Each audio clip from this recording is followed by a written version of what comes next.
that support from the government itself. Tumeona we don't get that support. Reason being, unapata venye pesa inatolewa according to classes.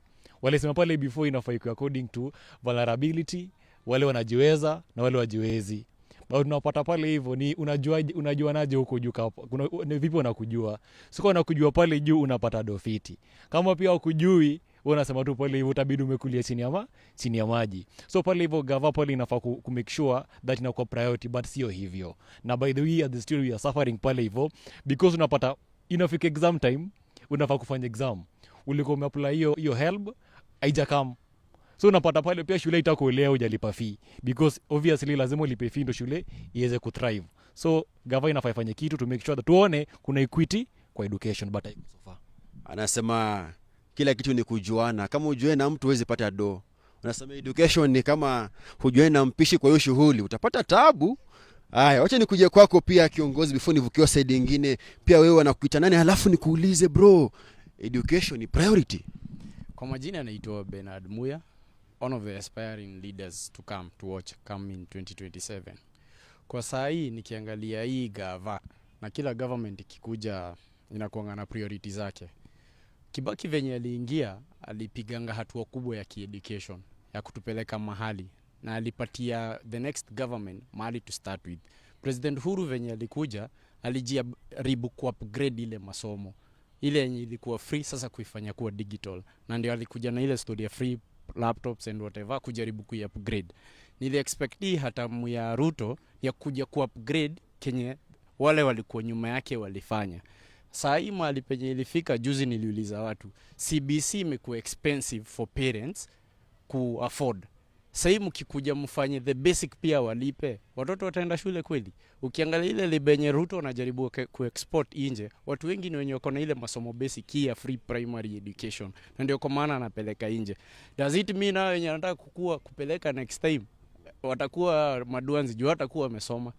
Hatakuwa wamesoma. Wacha ni ndio side nyingine pia wote wanasema mazee gava ina banti kujania story ya education. Wacha ni songe hapo hivyo niki hapo katikati. Wacha nianze na wewe. Umesikia Mas Today wanasema huyu mwanafunzi anasema saa hii yeye mwenyewe anafeel ni kama gava imwatenga. Kwanza kusema na si higher learning peke yake, hadi wale kule chini pia wanalalamika. Wewe unasemaje? Wacha niseme kwa nchi ambayo ina the right kind of leaders, the leaders who want the best for their people, education should be a priority.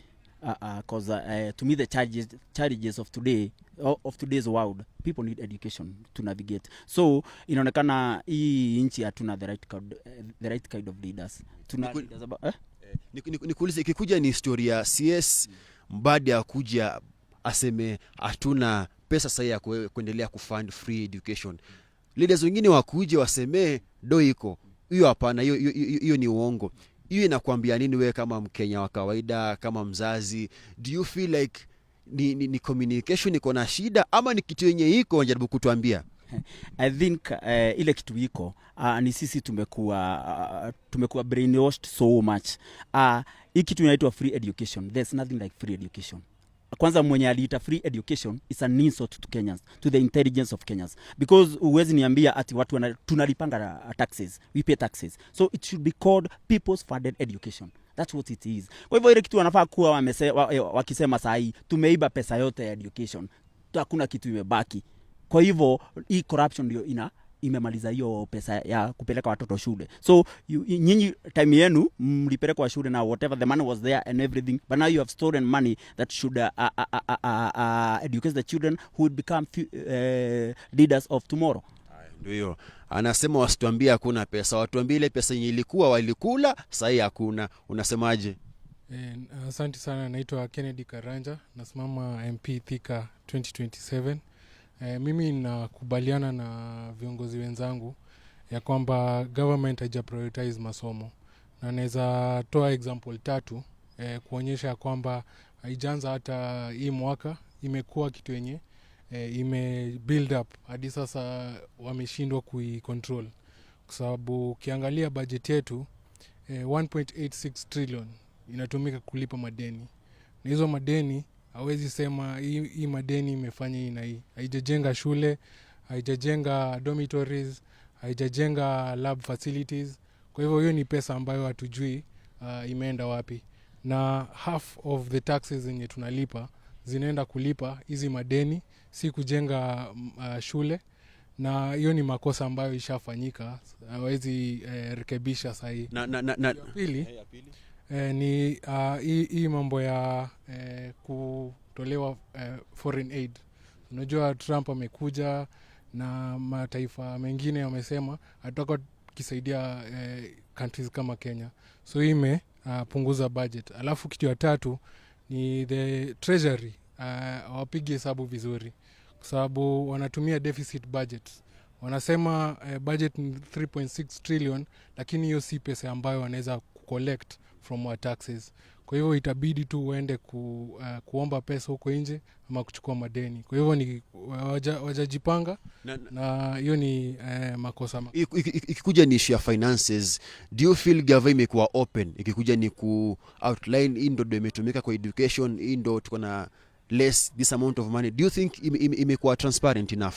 Haijakuwa transparent kwa sababu tunaishi Kenya moja. Tumeona hizi kesi za shule Baringo, hakuna shule iko on paper, lakini watu wanapatiwa 2 billion. Kwa hivyo hii ni makosa ambayo haifai kuwa. Kama tungekuwa na viongozi ambao ni waaminifu, wako na integrity, hatungekuwa na vitu kama hizi. Hata umenikumbusha mazee, yaani tumekuwa na shule zenye exist na zinapata do. Haya, wacha nikuje kwenu pia kiongozwa na kuita nani, alafu pia wewe nikuulize swali nimeuliza wengine. Gava, education ni priority kwake? Asanteni sana kwa hii nafasi, nimepata hii fursa ya leo kukuja K24 TV. Kwa majina ni David Parut. So kwa sasa education is not a priority for the government, just because while the government say that education is priority, that the reality in the ground tell us very different story. Reality kwa ground ni gani? Like for example, education, like for example, point number 1, free education, that is not really free. Like for example, your free education walikuwa wanasema in primary free education, primary and secondary, while now our parents are struggling to pay more school fees to our students. Like wanalipa viti, wanalipa events ya shule, activity, every activity in the school. So like kwa sasa serikali hawana hiyo, like wanadanganya, like kusema kuna free education ili hali hakuna. Yeah. Yaani kwa watu wanalipia mpaka viti. Exactly. Kiongozi unasemaje? Asante sana. Kwa majina anaitwa Brighton Merin. Yeah, I think kwa hii serikali ya sahi, education is not a priority. To a place where I come from, walianza kusema education is free, but it is not free. Kwa sababu while we are in primary school, secondary school, wazazi tu ndio walikuwa wanalipa pesa, yet tulikuwa tunaambiwa education iko free. Alafu pia treasury pia kuna venye wanatumia, kuna kamchezo wanatumia pesa vibaya, kwa sababu no way players wanaweza lipwa pesa mingi hivyo, alafu us in school we are struggling. Ndio man, tunalimwa hadi kufanya exams kwa sababu hatujalipa fee, hakuna do. Wachezaji ni talanta, wewe acha story mingi. Wacha nikuje kwako, wacha nianze na wewe, bado uko shule kule Maseno. Juzi wametangaza wamepunguza fees za higher learning, campus size itakuwa less, I think from 40 to 16, kitu kama hiyo. Unasemaje? Thank you once again. Wewe nikawa nasaidia. Unajua walituambia by 1st of September tutaona, tukiingia portal tutaona ile 60,000 ulikuwa nalipa per semester, because I can say I'm the lucky one, because tulipata ile 2021 2022 education model, unapata. Na from hapo hivyo tulipata kama it was a bit good, because unapata pale hivyo you were paying at least a less amount. Then it came to what we call the new funding model, yenye tulijua hapa hivi ulikuwa unalipa 10k, which never happened. The worst case happened time tuliona mtoto anakuja shule, unafaa kufanya medicine because that's the passion that you had, alafu unapata ile fee unafaa kulipa pale hivyo, inakugonga roho, so passion inapotea. So ikafika time gava ikasema basi this time acha to reduce fee. Ni sawa alisema hivyo. The worst scenario is bado wazazi saizi wanafaa by August 24th must wanafaa kuingia Maseno, na utaingiaje Maseno? Unajua pale wanafaa kuingia by 24th, bahati maji unafaa kuingia kama umelipa at least 50% of the money, na wanatuambia pale hivyo kuna a good percentage government imechukua. So sahi ile fee structure iko ndo anasema msee alipe 50% before kwa admitted. So unapata unafaa ulipie 50%, na walituambia the fee structure inafaa kuchange by first. So unajua kuna help umefanya hapo, because ukilipa hiyo 50% saa hizi is like kuna lipa hiyo fuel kuna kulipa by first, unaona. So it's like the government is trying to hide watu tuone ile kuna change wamefanya, lakini hakuna. What hurts me the most ni uko pale hivyo shule unafaa kusoma, then tunaona pale hivyo pesa inafanya nini, unasikia nini study inajengwa, kuna mita 6 itakuwa na Harambee Star kila game wamewin, na kuna hafa mita watakuwa napata iko ni draw.